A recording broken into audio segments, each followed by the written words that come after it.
Hi friends, it's Unicorn, and today I'm on this much more comfortable chair compared to my usual seats to bring you a video about 10 half-read books that I got that I plan to finish in the year of 2021. So the other night before bed, I got pretty tired, and I wanted to read something that's light and doesn't have a never-ending plot that keep me from actually going to sleep. And if you know me, it's actually pretty hard to find because usually my reading taste is more on the heavier side. So I was searching for my bookshelf and I found this book. It's One Man's Meat by E.B. White. This book strikes me in two different levels. First of all, it's an essay collection by E.B. White that perfectly suits my needs.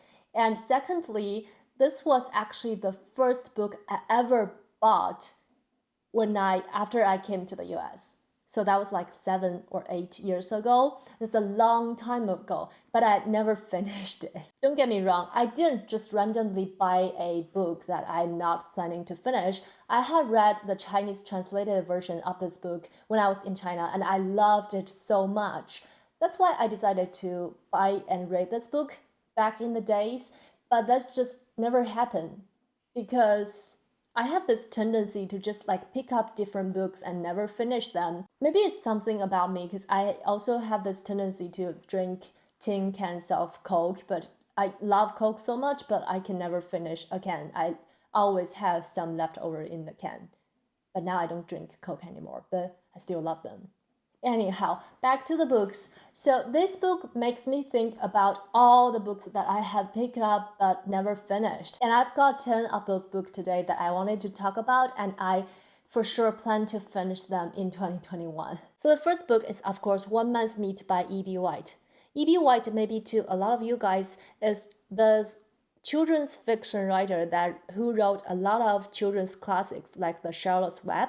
But to me, he was always the writer that wrote for The New Yorker, and he writes in his essays like talking to his friendly neighbor. As I said, I already picked up this book, and oh boy, I am loving it. It's just such a delightful collection of essays which you can read a couple essays before bed or whenever you have time. And I am for sure gonna finish it this year. The second book I got here is this chunky one. I even have a book cover for it because I feel like it's quite fragile. It's Alexander Hamilton by Ron Chernow.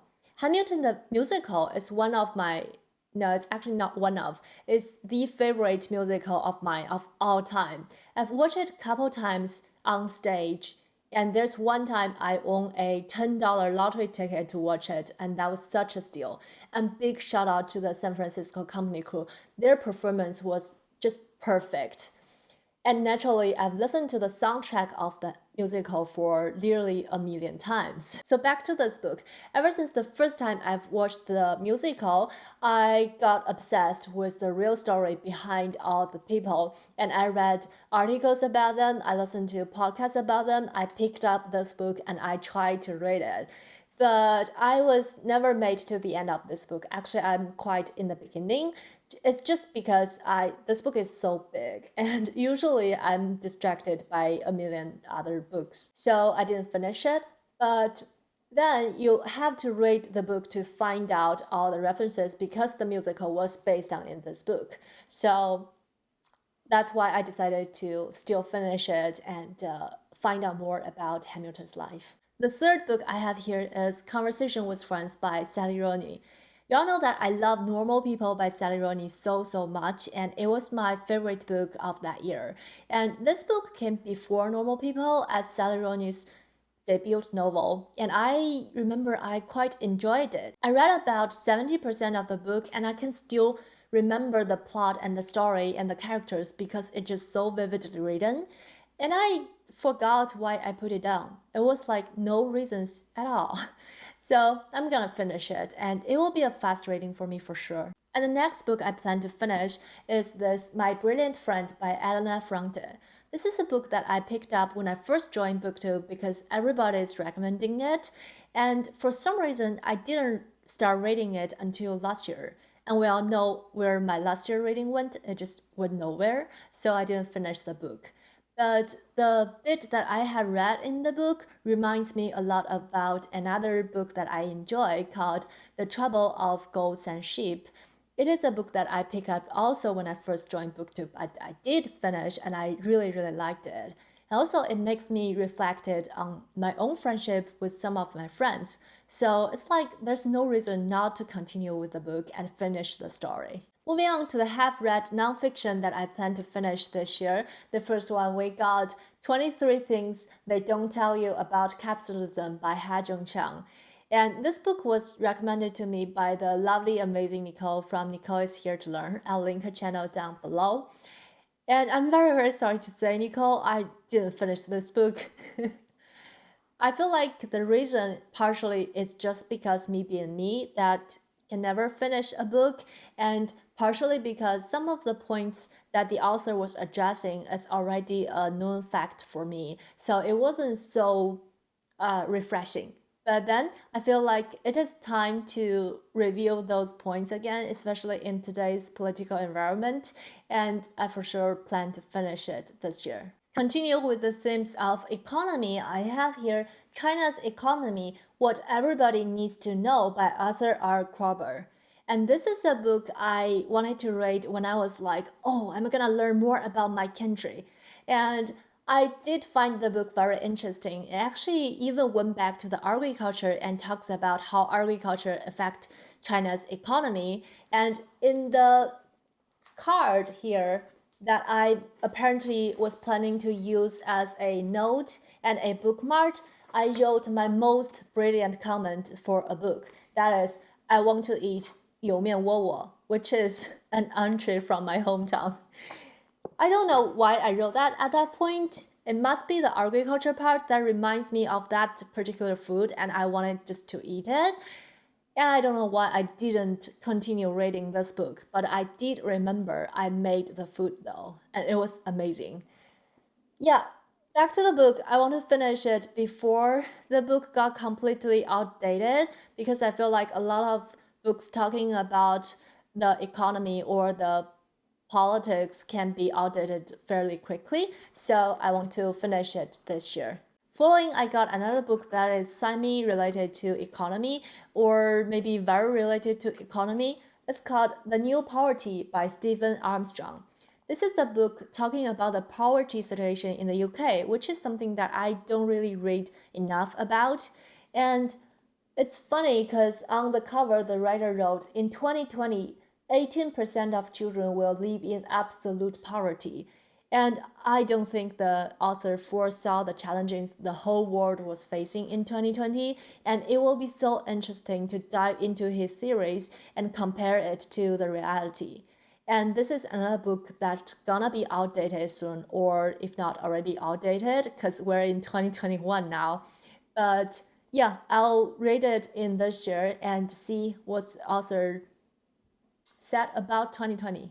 Next book is a historical nonfiction that I have, and I have picked up several times before. It's called The Rape of Nanjing by Iris Chang. This is one of my most heavy-hearted books on my entire shelf, and it's talking about the massacre and rape that Japanese army did to Chinese people in December 1937. In December 1937, Japanese people went to the city of Nanjing and killed over 300,000 people within weeks and raped countless women. The reason why I still haven't finished this book is just because of the subject matter. It is very hard for me to digest the information that was in this book, and it is very hard to see the piece of history under the telescope and when the author examined it. But I still think this is a book that I have to read in my life, and let's make it 2021. The last two books on this pile are about literature and art. Things Makes Me Happy. And firstly, we got How to Read Literature Like a Professor by Thomas Forster. This book, I pick up and read this book a couple times. Well, read the beginning of this book a couple times, just because I want to have a more understanding about how to read literature. But reading this book never made it to my top priority. Oftentimes when I read this book, I have like 10 more books I feel like more interesting to me, so I can never finish it. But since this year, I decided to write a little bit something about every book I read. I feel like it is time for me to read this book and improve and reflect on my literature reading. And the last book I got here is very funny and interesting. It's called Why Your 5-Year-Old Could Not Have Done That, Modern Art Explained by Susie Hodge. This is a book that I picked up in the gift store in MoMA, I believe. And I remember that one time I was in this modern arts museum and I see a glass box in the center of the room with perfect lighting to emphasize it. When I got closer, I saw this one piece of used napkin in the middle of the box with a coffee mark in it. So I got so confused, naturally. And when I saw this book, I was like, let's just forget about the 5-year-old. Let's just figure out why my used napkin with a coffee mark on it is less valued than the artist's. This book is the introduction of a lot of seemingly random modern arts, and what's cool about it is I found that many pieces I've already seen in museum in person. So I've read pieces of modern arts introduction in the book from here to there, but I've never gone through the whole book. But I'm still planning to go through all of them and learn from modern art. And that's all the books that I got for today that I plan to finish in 2021. Have you heard of any of them, or are you interested in any of them? Or are you like me? Just sometimes we pick up books from here to there but never finish them. Let me know in the comment section down below. And thumbs up to this video if you like it, and check out my website/blog for more of my reading and recommendations. Happy reading, stay healthy, and I'll see you in my next Bookish video. Bye!